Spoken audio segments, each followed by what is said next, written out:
జీవించి ఉన్నంత కాలం విద్యని, ధనాన్ని ఆర్జించాలి. అంటే మనం బ్రతికున్నంత కాలం మన దగ్గర ఉన్న నాలెడ్జ్ అంటే విద్యని కానీ, ధనాన్ని మనం దానం చేయాలి. అంటే శివపురాణంలో అంటే ఆయన మహామృత్యుంజయం ప్రకారం శివపురాణంలో మృత్యుంజయం అనేది బోధించమంటారు. రోజు పఠించమంటారు. ఎందుకంటే మృత్యువు నుంచి మనల్ని మనం కాపాడుకోవడానికి. కొంతమందికి భయం అనేది వెంటాడుతూనే ఉంటుంది. మృత్యుంజయం భయం అనేది.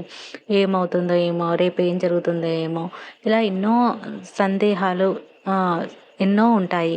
కాబట్టి స్వామివారిని మృత్యుంజయ మంత్రంతో కొన్ని ఉన్నాయి.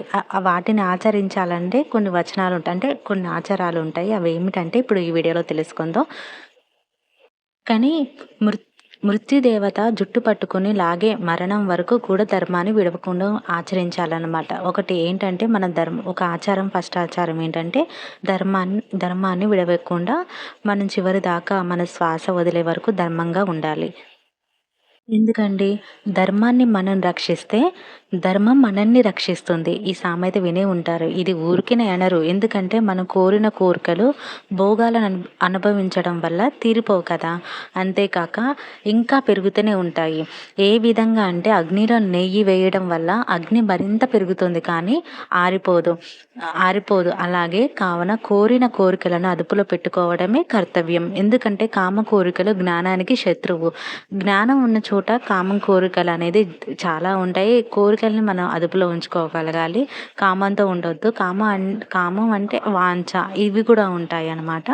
సో, అందుకనే మనల్ని బిగ్గెస్ట్ శత్రువులు ఇవే. వాటిని మనం అదుపులో ఉంచుకోవాలి. ఎందుకంటే మనల్ని అలా మనకే సాధ్యం కాదు. ఎందుకంటే మనలోని అహంకారాలు, గర్వాలు చాలా మనల్ని వెనక్కి లాగేస్తూ ఉంటాయి. మొదటిగా ఏంటంటే గర్వం. గర్వం వల్ల మనిషి తనని తానే పతనానికి వెళ్ళిపోతాడు.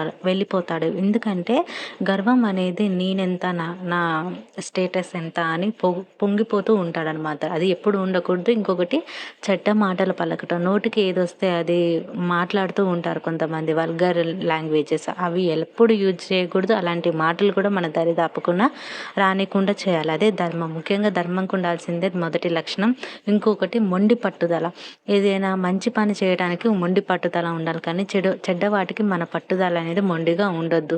అలా చేస్తే చాలా తప్పు. ఇంకొకటి మనం ఎదుటి వాళ్ళని ఎప్పుడూ హింసించకూడదు. అంటే మాటలతో కానీ, మన చేతలతో కానీ ఇలా వాళ్ళకి చెడుగా జరగాలని కూడా కోరుకోకూడదు. ఎందుకంటే మనం హింసించడం అంటే వాళ్ళని బాధ పెడితే చాలా మనకే ప్రాబ్లం అవుతుంది.